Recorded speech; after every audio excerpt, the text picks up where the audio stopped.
Mga bossing, eto nakita lang ho namin ito eh, 'no, 'tong balita na 'to. Pero ano eh, legit ho yung etong ano, ayan.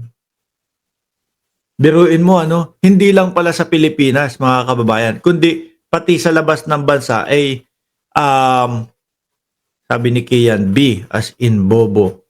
Sabi ni Janet Lasarte, bilanggo means B. Bilanggo ba 'to? Bilanggo bunggo, bilanggo buloyski. Oo nga 'no, ang gagaling niyo mag-isip diyan sa comment section, ha.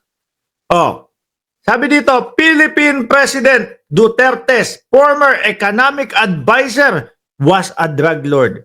Sabi daw po, no, says affidavit in new ICC case. Aray ko po, Lord. O yan ha, mga kababayan. Mukhang pati si Michael Yang sabit na doon sa pinag-uusapang ICC. Oh. Sabi dito, testimony in a new international criminal court case corroborates a police report claiming Michael Yang, who is close to Philippine President Rodrigo Duterte, na siya nga pong ginawang advisor ng dating Pangulo, mga kababayan.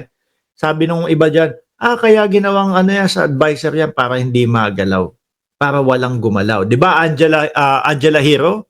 Ganun yung sabi nung iba. Kaya ginawa yung advisor ni Digong para pagka may aaresto, inaaresto mo, advisor ko yan. Pagbibintangan mo na drug lord. Oh, ganun nga, di ba? Di matibay na yung pader, matibay na yung tao. O bakit mo ko ano? Ako, sasabihin pa ni Michael Yang siguro, ako, pagbibintangan mo na drug lord ako. Samantalang, yung naglagay sa akin dito sa pwesto na ito, no? Bilang advisor niya, napakatindi ng laban sa kontradroga. Oh, di ba? Mapapaisip nga naman yung huhuli. Kaso, mga kababayan, mukhang hindi liligtas po sa ICC.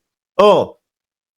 At dito, mas lulutang ho, mga bossing, yung tipo bang, kaya itong drug war na ginawa ng dating Pangulong Duterte dito, kasi may mga kumakalat na mga balita, di ba?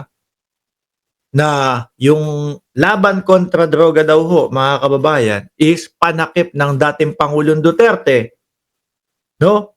Doon sa mga pangyayaring ginagawa nila. Sabi daw ho yun, mga bossing, di ba? Kalat yung balita na yan. Oh. Mas lilitaw o mas lulutang yung naratibo na, kaya ginawa yung laban kontra droga para mas malaya, no? Yung mga kasapakat na makakilos ng malaya, maayos. Kagaya nila Michael Yang. Kasi ho, mga kababayan, tingnan nyo yung mga tegi nung panahon nila, yung mga patay nung panahon nila. Karamihan ho, yung maliliit, no, na mga kapwa natin Pilipino. Karamihan po yung mga pangkanto-kanto lang ho. Pero yung malalaki ho, na sinasabi, ay hindi. Ayan, kagaya nung Michael Yang.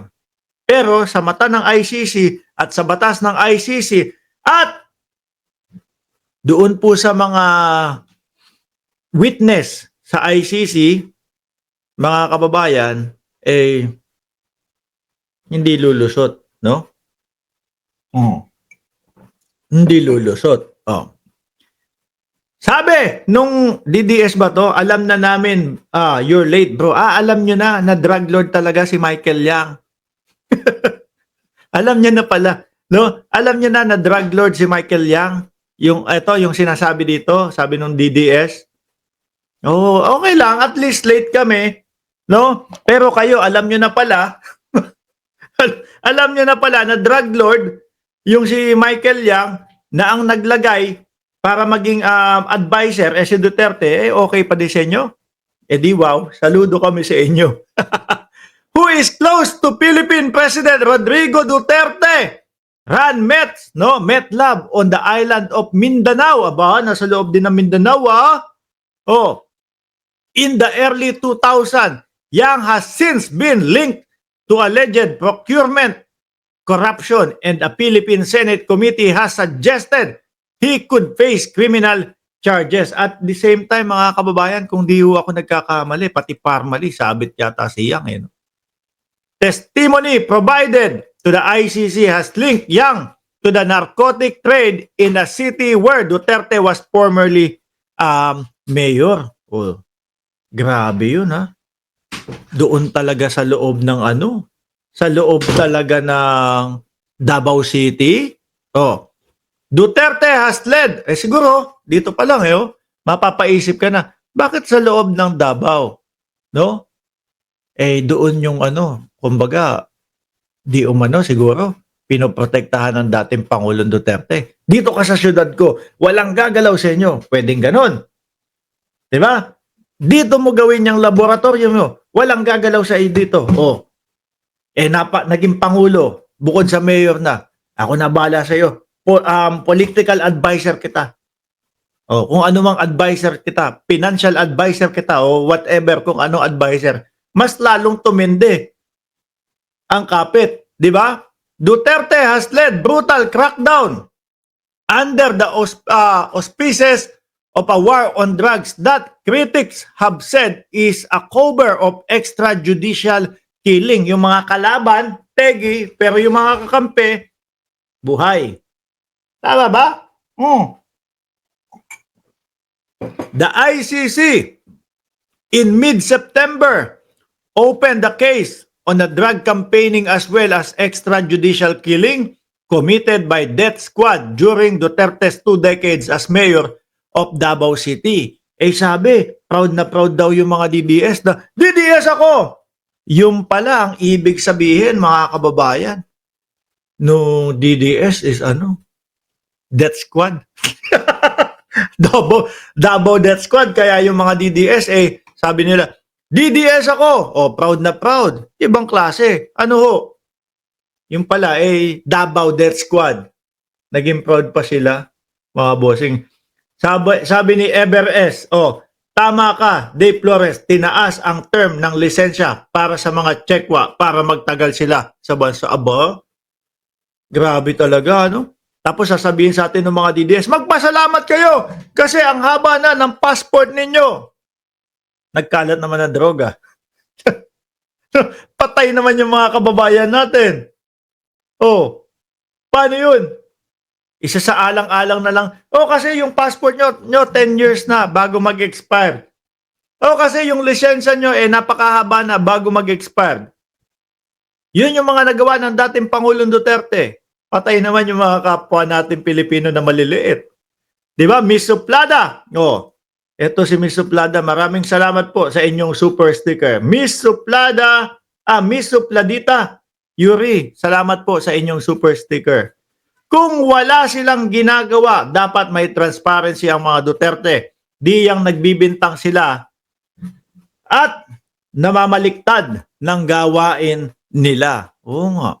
Kasi kaso wala silang sinasagot Lahat tahimik ho sila, mga kababayan. Isa na lang Under Duterte, Yang and associate have become successful and powerful businessmen in the Philippines, brokering deal through China Flagship Belt Road and Initiative. Pati yung mga Yang is linked to a procurement scandal in which Duterte's government handed out allegedly overpriced contract for COVID-19. Aba, di ba? Lahat, mga kababayan.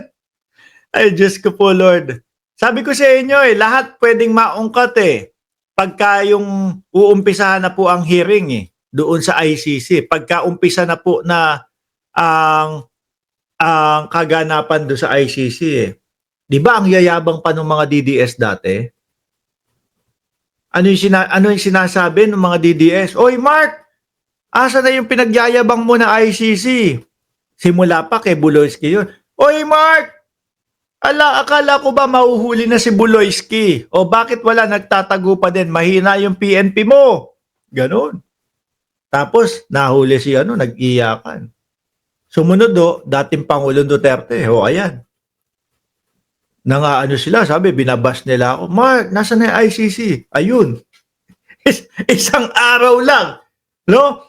Ang dating Pangulo, bumabiyahe siguro pa Pilipinas. Hindi. Ang gagawin ko, maglalunch kami dito. Tapos, Nag-request na ako kay Bungo ng pizza pie. O, kakain ako ng masarap.